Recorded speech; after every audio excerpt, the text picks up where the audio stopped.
So ಇವತ್ತಿನ content ಏನಂದರೆ ಈ ಯೂಟ್ಯೂಬ್ ವಿಡಿಯೋನ ಯಾಕೆ ಮಾಡಬೇಕು ಅಂತ. ಯಾಕಂದರೆ ಇವಾಗ ನಾವು ಯೂಟ್ಯೂಬಲ್ಲಿ ನೋಡ್ತಾ ಇದ್ದೀವಿ, ಎಲ್ಲರೂ ಇನ್ನು MBBS doctors, engineers, big businessmen, ಆಮೇಲೆ ಎಲ್ಲ ದೊಡ್ಡವರು ಸಣ್ಣವರು, ಗಾರೆ ಕೆಲಸ ಮಾಡೋರು, ಹೊಲದಲ್ಲಿ ಕೆಲಸ ಮಾಡೋರು, ಏನೂ ಕೆಲಸ ಇಲ್ಲದೇ ಇರೋರು, ಎಲ್ಲ ದೊಡ್ಡ ಕೆಲಸ ಮಾಡೋರು ಎಲ್ಲರೂ ಕೂಡ ಈ ಯೂಟ್ಯೂಬಲ್ಲಿದ್ದಾರೆ. ಯೂಟ್ಯೂಬಲ್ಲಿ ವೀಡಿಯೋಗಳನ್ನ ಪೋಸ್ಟ್ ಮಾಡ್ತಾ ಇದ್ದಾರೆ. ಇನ್ನು ಕೆಲವೊಂದಿಷ್ಟು ವೀಡಿಯೋಗಳು ತುಂಬ ಯೂಸ್ಫುಲ್ ಆಗಿದ್ದಾವೆ, ಕೆಲವೊಂದಿಷ್ಟು ವೀಡಿಯೋಗಳು ಯೂಸ್ಲೆಸ್ ಆಗಿದ್ದಾವೆ. ಬಟ್ ಒಂದೇನೆಂದರೆ ಎಲ್ಲರೂ ಒಂದು ಚಾನಲ್ ಓಪನ್ ಮಾಡಿ ತಮಗೇನು ಇಷ್ಟ ಆಗುತ್ತೆ ಅದನ್ನು ಪೋಸ್ಟ್ ಮಾಡೋಕ್ಕೆ ಸ್ಟಾರ್ಟ್ ಮಾಡಿದ್ದಾರೆ. ಸೊ 2026ರಿಂದ ಯಾರ್ಯಾರು ಹೊಸದಾಗಿ ಯೂಟ್ಯೂಬ್ ಚಾನಲ್ ಓಪನ್ ಮಾಡ್ತಾ ಇದ್ದೀರಾ ಅವ್ರಿಗೊಂದು ಬಿಗ್ ಕಂಗ್ರ್ಯಾಚುಲೇಷನ್ಸ್. ಏನಕ್ಕಂದರೆ ಯೂಟ್ಯೂಬ್ ಚಾನಲ್ ಓಪನ್ ಮಾಡೋದು ಅಷ್ಟು ಈಸಿಯಾಗಿದೆ, ಹಾಗೆಯೇ ವಿಡಿಯೋ ಹಾಕೋದು ಕೂಡ ಡಿಫಿಕಲ್ಟ್ ಆಗಿದೆ. ಯಾಕಂದರೆ ಏನು ವಿಡಿಯೋ ಹಾಕಬೇಕು, ಯಾವ ಥರದ್ದು ಹಾಕಬೇಕು, ಹೆಂಗೆ ಹಾಕಬೇಕು, ರೀಲ್ಸ್ ಹಾಕಬೇಕಾ ಇಲ್ಲ ಬಿಗ್ ವೀಡಿಯೋಸ್ ಹಾಕಬೇಕಾ, ಎಷ್ಟು ಲೈಕ್ ಬರ್ತವೆ, ಯಾಕೆ ಲೈಕ್ಸ್ ಬರೋಲ್ಲ, ಎಲ್ಲವೂ ಒಂಥರ ಅದು ಒಂದು ಕೂಡ ಕೆಲಸ ಆಗಿಬಿಡ್ತದೆ ಡೇ ಟು ಡೇ ಆ್ಯಕ್ಟಿವಿಟೀಸಲ್ಲಿ. ಸೊ ಅದಕ್ಕೆ ಈ ವಿಡಿಯೋ ಮಾಡೋದು ಒಂದು ಕಲೆ, ಅದರಿಂದ ವ್ಯೂಸ್ ಪಡ್ಕೊಳ್ಳೋದು ಕೂಡ ಒಂದು ಕಲೆ.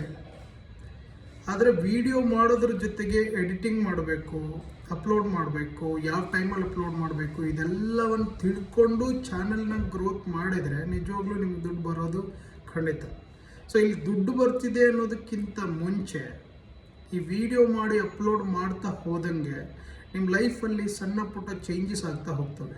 ಹೆಂಗೆ ಗೊತ್ತಾ, ನೀವೇನಾದರೂ ಬಂದು ವೀಡಿಯೋದಲ್ಲಿ ಬಂದು ಹೇಳ್ತೀರಾ ಅಂತ ಅಂದ್ಕೊಳ್ಳಿ. ಫಾರ್ ಎಕ್ಸಾಂಪಲ್ ಯಾರೋ ಒಬ್ಬರು ಯೂಟ್ಯೂಬಲ್ಲಿ how to wake up by 6 AM ಅಂತ ಒಂದು ವೀಡಿಯೋ ಹಾಕಿದ್ರು ಅಂತ ಅಂದ್ಕೊಳ್ಳಿ. ಅದನ್ನು ಹಾಕಿದವರು ಅಟ್ಲೀಸ್ಟ್ 6 ಗಂಟೆಗೆ ಎದ್ದೇಳಕ್ಕೆ ಸ್ಟಾರ್ಟ್ ಮಾಡ್ತಾರೆ, ಅಟ್ಲೀಸ್ಟ್ ಅವತ್ತು ವೀಡಿಯೋ ಹಾಕಿದ್ದ ಆದಮೇಲೆ ಆದರೂ. ಸೊ ಹೀಗೆ ನೀವು ಏನನ್ನು ಕಂಟೆಂಟ್ ಮಾಡಿ ಕ್ರಿಯೇಟ್ ಮಾಡಿ ಯೂಟ್ಯೂಬಲ್ಲಿ ಹಾಕ್ತೀರಾ ಅದು ನಿಮ್ಮ ಜೀವನದಲ್ಲಿ ಇಂಪ್ಯಾಕ್ಟ್ ಮಾಡೋಕ್ಕೆ ಸ್ಟಾರ್ಟ್ ಮಾಡುತ್ತೆ.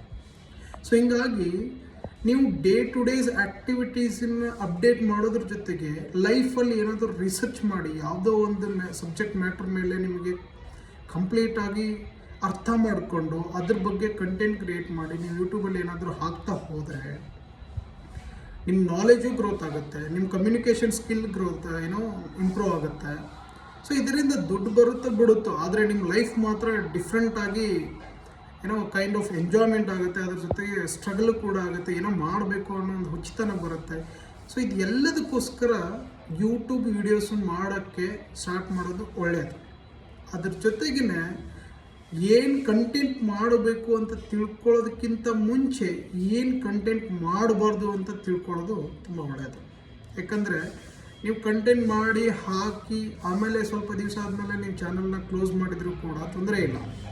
ಆದರೆ ನೀವೇನೋ ಅನ್ನೆಸೆಸರಿ ಥಿಂಗ್ಸ್ಗಳನ್ನ ಹಾಕಿ ಅದರಿಂದ ಬ್ಯಾಡ್ ಕಮೆಂಟ್ಸ್ ಬಂದು ನಿಮ್ಮ ಮನಸ್ಸಿಗೆ ಬೇಜಾರಾಗಬಾರ್ದು ಅಂದರೆ ಸೊ ಯಾವ ಕಂಟೆಂಟನ್ನು ನೀವು ಮಾಡಬಾರ್ದು ಅನ್ನೋದನ್ನು ಫಸ್ಟ್ ಕ್ಲಿಯರಾಗಿ ತಿಳ್ಕೊಬೇಕು.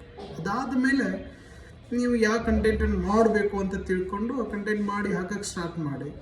ಸ್ವಲ್ಪ ದಿವಸ ಹೋದರೆ ಹೋಗಲಿ, ಬೇಡ ಅನಿಸಿದ್ರೆ ಬಿಡೋಕ್ಕೆ ಬರುತ್ತೆ, ಅದರಲ್ಲಿ ಏನು ತೊಂದರೆ ಇಲ್ಲ. ಇದರಿಂದ ಏನು ಲಾಸ್ ಏನಿಲ್ಲ, ಲಾಭ ಆಗುತ್ತೋ ಬಿಡುತ್ತೋ ಅದು ದೇವ್ರಿಗೆ ಬಿಟ್ಟಿರೋದು. ಆದರೆ ಇದರಿಂದ ಲಾಸ್ ಏನಿಲ್ಲ. ಒಂದು ಮಾತ್ರ ಸತ್ಯ, ಏನೋ ಒಂದು ಹೊಸದಾಗಿ ಮಾಡಿದ್ದೀವಿ, ಏನೋ ಒಂದು ಕ್ರಿಯೇಟ್ ಮಾಡ್ತಿದ್ದೀವಿ ಅನ್ನೋದು ಮುಖ್ಯ ಆಗುತ್ತೆ. ಇಷ್ಟೇ. Thank you.